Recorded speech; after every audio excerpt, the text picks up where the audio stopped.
Hello everyone, my name is Edith Wabuda. I am in grade 4. Welcome to our school, Likoni School for the visually impaired. Here we learn a lot of things in science, maths, home science and art and crafts. I love my school. I love my teachers who take good care of us.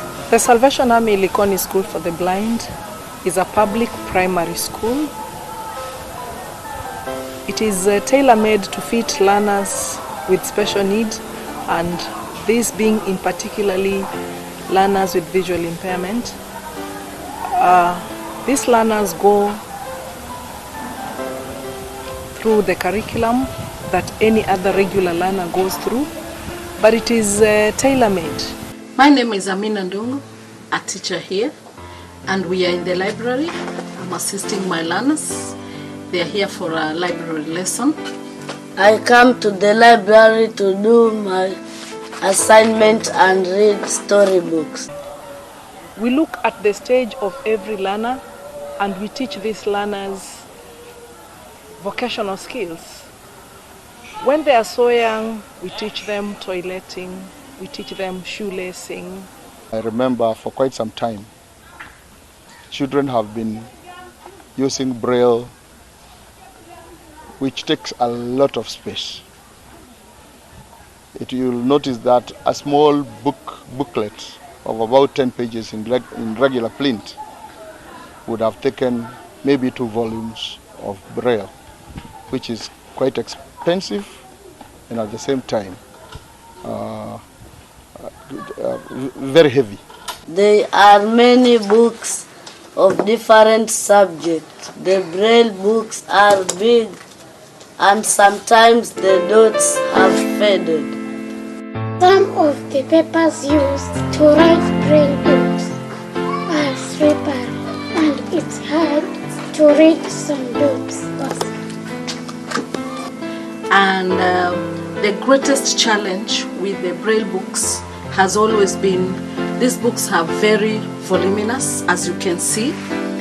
In place where I will give my learner with low vision this textbook, I will also have to give my learner with blindness who uses Braille the same textbook but now in Braille in these volumes. So this textbook is equal to 7 volumes of the Braille book. And the other challenge is that these books require a lot of space for storage. As you can see in our library, they take up a bigger percentage of the space we have in the library, and they are supposed to be stored this way so that the dots do not fade.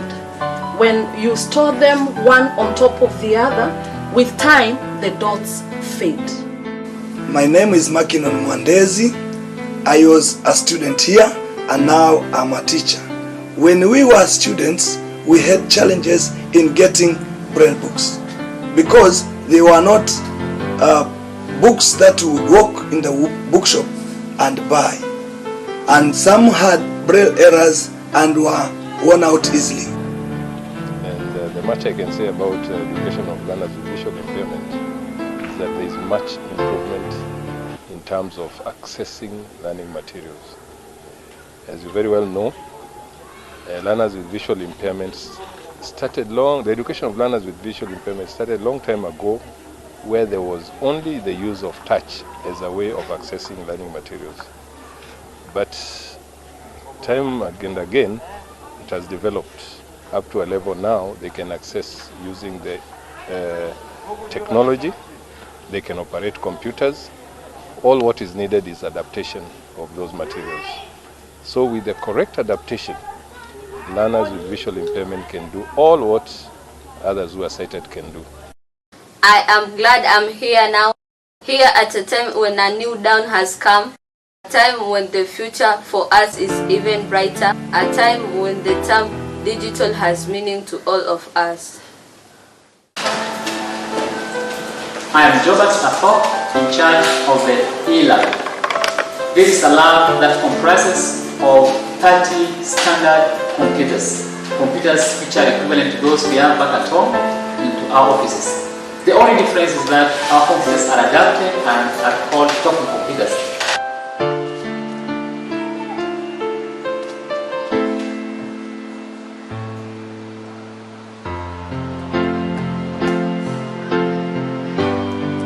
Abubakar. I am in standard 7. I love to come to the computer lab because I get a lot of information from the internet using this computer.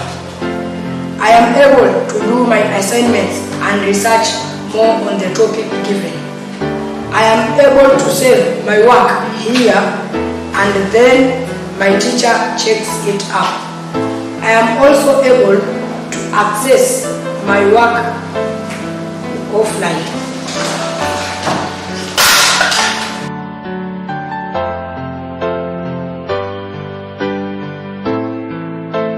I'm called Jobert. I'm the one in charge of this new lab. As you can see, the lab comprises of just the normal standard computers that we do use in our regular activities. The only difference is that our computers are adapted in that they use as a reader a software which converts text to speech to visually impaired learners. And our learners do come in different stages to do personal tasks assigned to them, like researching on the internet, on the Google, on the YouTube. Some are doing normal typesetting, some are doing arithmetic, but we only ensure that our content, the content is clean as per the requirement of the Communications Authority. This is enhanced by the use of a centralized sophisticated server which ensure monitoring all the clients which they are using. My name is Techtouch and I'm in class 6. I feel good when using computer. Just like my friends, I am able to talk with them about use of computer. I am not left behind. Wish the government would enhance the funding in terms of accessing learning materials and in terms of technology. Because as we know today, when we compare an ordinary learner who uses a pen to write, a pen which is only 20 shillings, the same writing equipment for a learner who is visually impaired is a brailler currently, not mentioning the technology, which is costing almost 100,000. Join me in embracing technology for learners who are visually impaired. It's nice, it's light, it's free.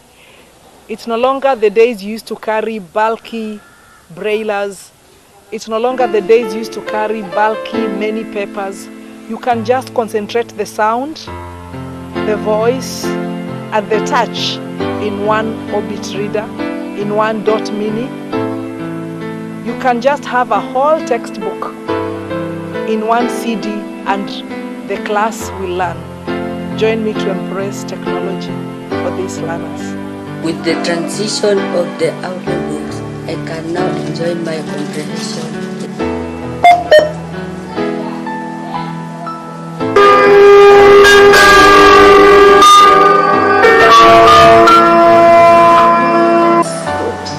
I am not left behind. I am digital. I can talk.